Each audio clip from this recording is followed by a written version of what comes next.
여러분, 믿음 하면 보통 뭐가 떠오르시나요? 아마 바라는 게 이루어지길 희망하는 마음, 뭐 이런 거겠죠.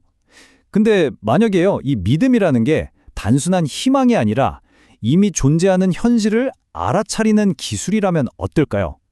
오늘 이 시간, 우리가 알던 믿음의 개념을 완전히 한번 뒤집어 보겠습니다. 믿음은 바라는 것들의 실상이요, 보이지 않는 것들의 증거니. 이 구절 다들 한 번쯤은 들어보셨죠? 보통은 바라는 것이라는虚명적인 부분에 많이들 집중하시는데요. 사실 진짜 핵심은 그 뒷부분에 있습니다. 바로 보이지 않는 것들의 증거라는 부분. 그러니까요, 이게 그냥 막연한 희망에 대한 얘기가 아닐 수도 있다는 겁니다. 믿음이라는 게 아직 내 눈앞에 나타나진 않았지만 분명히 존재하는 그 현실의 증거를 내 안에서 포착해내는 그런 정신적인 능력이라면요? 자, 바로 이 질문에서부터 오늘 이야기 본격적으로 시작해 보겠습니다. 자, 그럼 첫 번째 주제로 들어가 볼까요? 우리가 흔히 기적이라고 부르는 것들이 있잖아요. 이게 정말 우연일까요? 아니면 어떤 특별한 마음 상태가 만들어낸 필연적인 결과일까요? 여기 이런 말이 있습니다. 기적이란 믿음이 없는 자들이 믿음의 작용에 붙인 이름이다. 이게 무슨 뜻이냐면요. 기적이라는 게 뭐 특별하고 신비한 게 아니라는 거예요. 그냥 믿음이라는 법칙을 제대로 썼을 때 나타나는 아주 자연스러운 결과물이라는 거죠.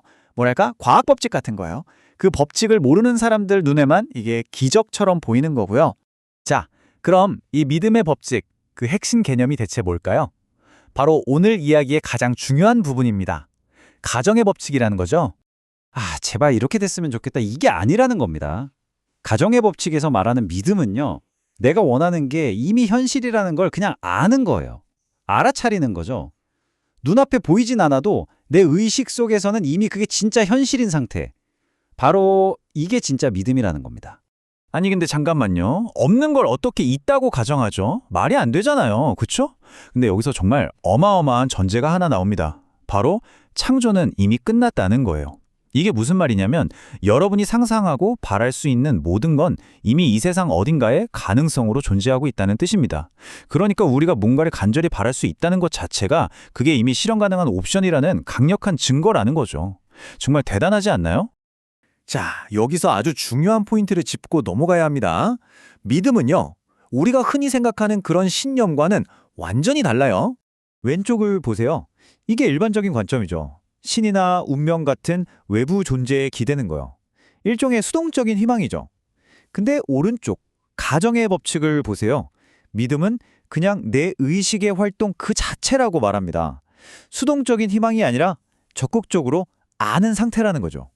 이건 정말 힘의 중심을 외부에서 나 자신으로 완전히 가져오는 엄청난 패러다임의 전환인 겁니다.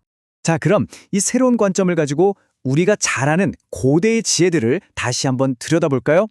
이걸 그냥 옛날 이야기로 보는 게 아니라 일종의 의식 사용 설명서, 심리적인 지침서로 본다면 과연 어떻게 해석될까요? 아주 흥미로워질 겁니다. 자, 이 구절 한번 보세요. 전파된 말씀이 유익하지 못했다. 왜? 믿음과 결부시키지 않았기 때문이다.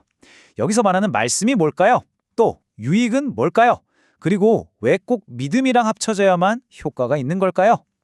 이걸 가정의 법칙으로 풀어보면요. 와, 정말 퍼즐이 딱 맞춰집니다. 여기서 복음, 즉 기쁜 소식은 뭐냐면 바로 당신이 바라는 건 이미 이루어졌습니다. 라는 선언이에요. 그리고 이 소식을 믿음과 결부시킨다는 건 이 선언을 내 마음속에서 진짜구나 하고 완전한 현실로 받아들이는 거죠. 이 둘이 딱 만났을 때 드디어 유익, 다시 말해 내 소원이 현실에서 이루어지는 결과가 나타나는 겁니다. 자, 두 번째 예시를 볼까요? 믿음이 없고 패역한 세대여. 와, 표현이 굉장히 강하죠? 이건 단순히 누군가를 혼내는 게 아닙니다. 우리의 어떤 특정한 마음 상태를 정확하게 짚어내는 말이에요. 믿음이 없다는 건 말 그대로예요. 내 소원이 이미 이루어졌다는 그 가정을 받아들이지 못하는 거죠. 근데 패역하다는 뜻이 정말 재밌어요. 이게 뭐냐면 방향을 잘못 틀었다는 거거든요. 그러니까 원하는 걸 이미 가진 나를 생각해야 하는데 자꾸 아직도 없는 나, 그 결핍 상태에만 의식을 집중하고 있는 거예요. 초점을 완전히 잘못 맞춘 거죠. 이건 뭐 도덕적으로 나쁘다는 게 아니라 너 지금 생각의 방향이 틀렸어 라고 알려주는 아주 정확한 지적인 셈입니다. 이 구절은요, 사실 한 사람의 내면이 변하는 과정을 보여주는 엄청난 비유예요. 여기서 이집트는 뭐냐면 바로 우리의 의심, 한계, 그런 어두운 마음 상태를 말해요. 그리고 왕은 우리를 억누르는 외부 환경이나 조건을 뜻하죠. 근데 이 모든 걸 어떻게 이겨내느냐? 바로 즉 내가 되고 싶은 새로운 나의 모습을 굳게 붙잡는 겁니다. 어떻게? 보이지 않는 것을 마치 보는 것처럼요. 그러니까 현실이 어떻든 상관없이 내 안의 가정을 끝까지 붙들고 나아가는 거죠. 그럼 지금까지의 이야기를 한번 정리해 볼까요? 이 모든 것을 꿰뚫는 단 하나의 핵심, 그 행동 원칙은 과연 뭘까요? 네, 바로 고수하는 것입니다. 끈질기게 버티는 거요. 내 눈에 뭐가 보이고 귀에 뭐가 들리든 지금 상황이 어떻든 그런 거에 흔들리지 않고 내 소원은 이미 이루어졌다는 그 느낌, 그 상태를 끝까지 유지하는 것. 바로 이게 전부입니다. 이렇게 내 안의 가정을 끝까지 지켜낼 때 우리가 얻는 가장 큰 선물이 뭔지 아세요? 바로 진짜 자유입니다. 더 이상 외부 상황에 내 기분이나 운명이 휘둘리지 않는 자유. 그리고 내 안의 의심과 두려움이라는 감옥에서 걸어 나오는 해방. 바로 그걸 얻게 되는 거죠. 진정한 믿음은요, 어떻게? 라거나 언제쯤 같은 질문을 하지 않아요. 왜냐하면 그런 질문 자체가 아직 의심하고 있다는 증거거든요. 믿음은 그냥 압니다. 막연한 희망이 아니라 흔들리지 않는 확신.